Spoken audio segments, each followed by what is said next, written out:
এটা বগৰী পালোঁ মই নদীটো পাৰ হ'ব লাগে নদীটো বাৰিষা পানী হয় বন্ধু বান্ধৱীসকল আজি যাম আমি খৈৰবাৰী পিকনিক স্পটত নদীৰ পাৰত সেই পোকালাগি নদী আমাৰ ৰুমৰ পৰা বেছি দূৰ নহয় মোৰ লগত এয়া আছে অসীম কলিতা আৰু এয়া ধীমান কলিতা আছে সিহঁতক দুটাক লৈ পেলাই আমি মোৰ বাইকতে যাম বাইকত গৈ পেলাই আমি তাতে সেই পৰিৱেশটো দেখা পাম ধুনীয়া দলং চলং আছে বাঁহৰ দলং আছে আৰু খৈ যিটো আমি পাণৰ লগত খাওঁ খৈ সেই খৈৰ গছ আছে সেই গছৰ জোপা কেনেকুৱা হয় কিমান ডাঙৰ হয় সেই বিষয়ে আপোনালোকক জনাম আৰু তাৰ পৰিৱেশটো দেখাম বলক ভিডিঅ'টো আৰম্ভ কৰোঁ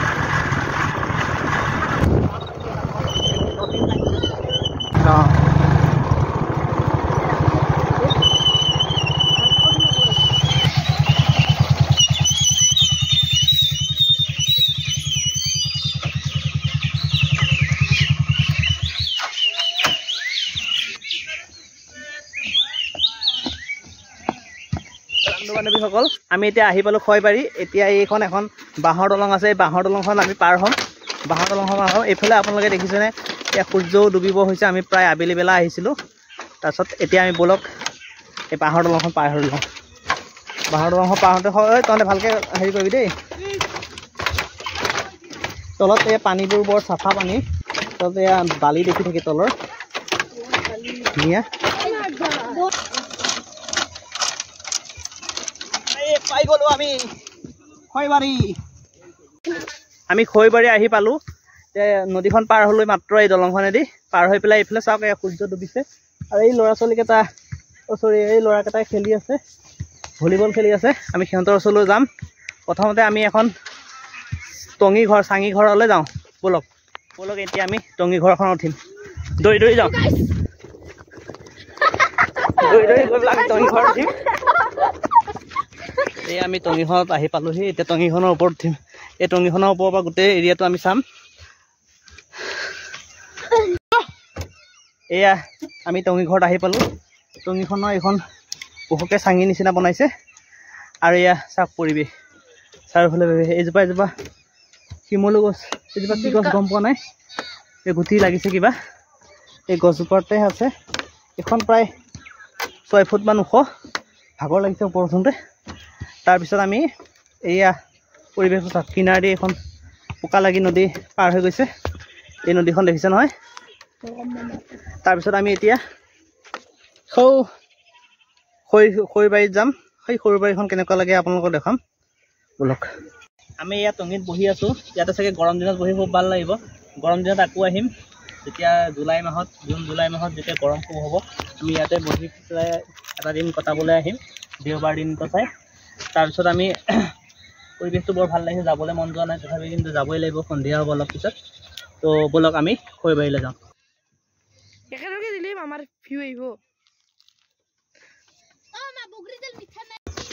এতিয়া আমি নদীখনৰ পাৰে পাৰে যাম নদীখন আপোনালোকেও চাওক এয়া কিমান ধুনীয়া পানী ইয়াতে গা ধুবলৈ মন গৈছে কিন্তু পানীটো বৰ চেঁচা পানী তো আমি গৰম দিনত ইয়াত গা ধুবলৈও আহিম একদিন পানীখিনি বৰ চেঁচা ইয়াতে বোলে শামুক পোৱা যায় এই নদীটো বোলে আকৌ মানুহে খন্দা নদী বুলি কৈছে দুদিনমান আগত আপোনালোকক ভিডিঅ'ত কৈছিলোঁ মই সেই নদীটোৱে এইটো আমি অলপ ইফালে আহিছোঁ আমি তো ধৰক আমি গৈ আছোঁ নদীখন চাওক কিমান ধুনীয়া নীৰৱে নিতাৰে বৈ আছে তাৰপিছত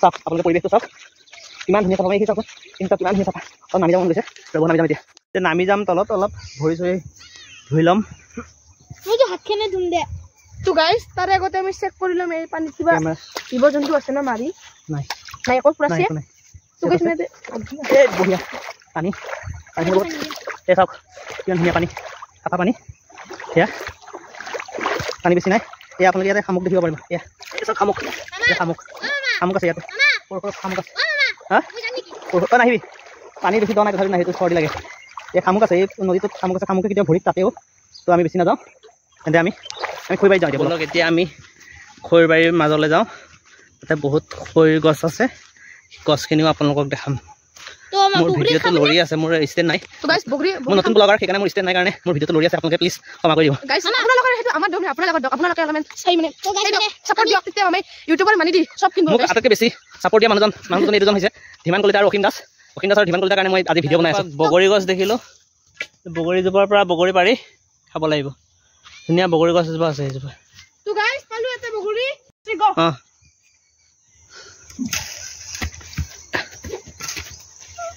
এয়া বগৰী পাৰিব চেষ্টা কৰিছে আমাৰ ভাইটিহঁতে, আমাৰ ভাগিনহঁতে। এইটো মোক বগৰী দিছে। এই বগৰীটো মই খাম এতিয়া। বগৰীটো বৰ পকা বগৰী। এয়া 3টা বগৰী পালোঁ মই। এয়া 3টা বগৰী আমি 3টাই খাম। বগৰী খাই মিঠা আছে। আচাৰ বনাবৰ কাৰণে এইটো বগৰী খুব ভাল হ'ব। ইয়াৰ পৰা বগৰী নি একবাৰ আচাৰ বনাম।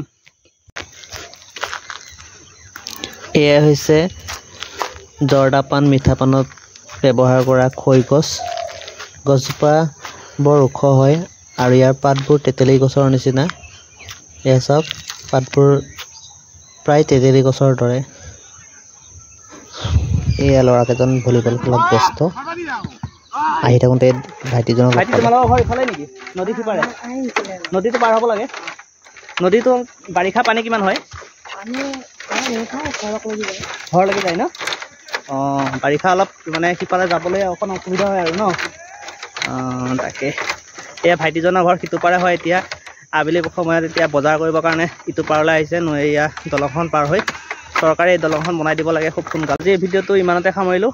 এতিয়া আমি যাবলৈ ওলাইছোঁ দলঙৰ পৰাই।